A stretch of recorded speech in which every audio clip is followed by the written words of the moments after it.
Bismillahirrahmanirrahim. Assalamualaikum dear students. I am your science instructor Ms. Aksa Abbas and I welcome you all in grade 6 science class. बच्चों आज का हमारा learning outcome होगा, हमने balance diet के components में से प्रोटीन्स को आज स्टडी करना है, राइट? मुझे उम्मीद है आप लोगों ने अपनी ब्रिजिंग एक्टिविटी सॉल्व कर ली होगी, स्क्रीन पे इसके आंसर्स मौजूद हैं। अब हम अपने आज के फोकस पर चलते हैं, that is balance diet and it's constituents. और हमने कौन सा कंपोनेंट आज देखना है? हमने प्रोटीन को आज देखना है। तो सबसे पहले देखें, वो कहते हैं कार्बोहाइड्रेट्स की तरह प्रोटीन्स भी हमारे पास बायोमोलिक्यूल है। वीडियो को पॉज करें और जल्दी से बायोमोलिक्यूल की डेफिनेशन को रिकॉल करें।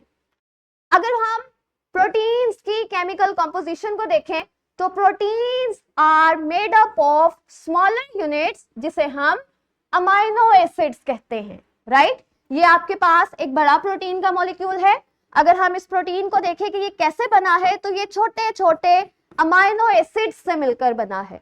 अमाइनो एसिड किससे बना है? देखें, कार्बन से, हाइड्रोजन से, ऑक्सीजन से और नाइट्रोजन से। बच्चों दोबारा वीडियो को पॉज करें और रिकॉल करें कि कार्बोहाइड्रेट्स में कौन कौन से एटम्स पाए जाते हैं, कार्बोहाइड्रेट्स किससे मिलकर बना है। नेक्स्ट हम प्रोटीन के सोर्सेस पे चलते हैं कि प्रोटीन हम किस किस फूड ग्रुप से, किस किस फूड आइटम से ले सकते हैं। तो we can take protein from eggs, from milk, from meat, from chicken and from pulses, beans and peas. तो बच्चों ये सारे आपके पास प्रोटीन के सोर्सेज हैं जहां से हम रिक्वायर्ड अमाउंट में प्रोटीन को ले सकते हैं। नेक्स्ट हमारे पास प्रोटीन के फंक्शंस हैं। तो प्रोटीन हमारी बॉडी में क्या क्या फंक्शंस परफॉर्म करती है?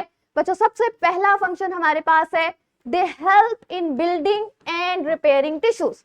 प्रोटीन्स हमारी बॉडी में टिश्यूज बनाने में और उनको रिपेयर करने में हेल्प आउट करती है। जैसे आपको अगर कोई इंजरी हुई है तो उस इंजरी की हीलिंग में प्रोटीन्स इन्वॉल्व होंगी। प्रोटीन्स हेल्प आउट करेंगे उस टिश्यू को, उस स्ट्रक्चर को रिपेयर करने में। सेकंड हमारे पास बड़ा इंपॉर्टेंट फंक्शन है जी, वो कहते हैं रेड ब्लड सेल के अंदर एक प्रोटीन है जिसे हम हीमोग्लोबिन कहते हैं। ये हीमोग्लोबिन क्या करती है? ऑक्सीजन कैरी करती है और बॉडी के हर सेल तक पहुंचाती है। हम सिमुलेशन से देखते हैं। ये देखें, ये आपके पास एक हमने छोटा सा सेगमेंट लिया ब्लड का। अब इस ब्लड में ये जो आपको डिस्क शेप स्ट्रक्चर नजर आ रहे हैं, ये आपके पास रेड ब्लड सेल्स हैं। इस रेड ब्लड सेल के अंदर एक प्रोटीन है जिसे हम हीमोग्लोबिन कहते हैं। ये हीमोग्लोबिन क्या करती है?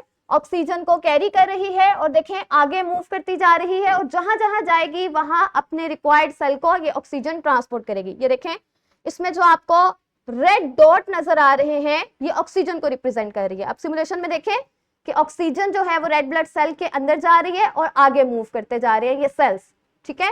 वापस आते हैं तो प्रोटीन का सेकंड फंक्शन हमारे पास क्या हो गया कि as a protein haemoglobin oxygen को कैरी कर रही है और बॉडी के हर हिस्से तक लेके जा रही है। थर्ड हमारे पास है एंजाइम्स। हमारे पास बॉडी में सेल में स्पेशल प्रोटीन्स हैं जिसे हम एंजाइम कहते हैं। ये एंजाइम क्या करते हैं? सेल में मौजूद हर रिएक्शन को स्पीड अप करते हैं। तो बच्चों तीसरा फंक्शन प्रोटीन का क्या हो गया कि as enzymes they speed up the chemical reaction. And fourth function हमारे पास क्या है कि एज एन एंटीबॉडीज। हमारी बॉडी में अगेन कुछ स्पेशल प्रोटीन्स हैं जिसे हम एंटीबॉडीज कहते हैं। ये एंटीबॉडीज क्या करती हैं? ये हमें मुख्तलिफ बीमारियों से बचाती हैं। कैसे बचाती हैं? कि अगर बाहर से कोई जर्म एंटर हो जाए तो ये एंटीबॉडी उस जर्म को किल करती है और in this way antibodies protect us from diseases and improve immunity, right? तो ये हमारे पास कुछ फंक्शंस हैं प्रोटीन्स के। बच्चों मुझे उम्मीद है आपको प्रोटीन्स की समझ आई होगी। फॉर्मेटिव चेक पे आपने बीलिफ्ट 3.1b पर जाके अपना क्लास वर्क करना है एंड आपने बीलिफ्ट 3.1b के थ्राइव पोर्शन में जाकर अपना होमवर्क कंप्लीट करना है। Thank you, Allah Hafiz.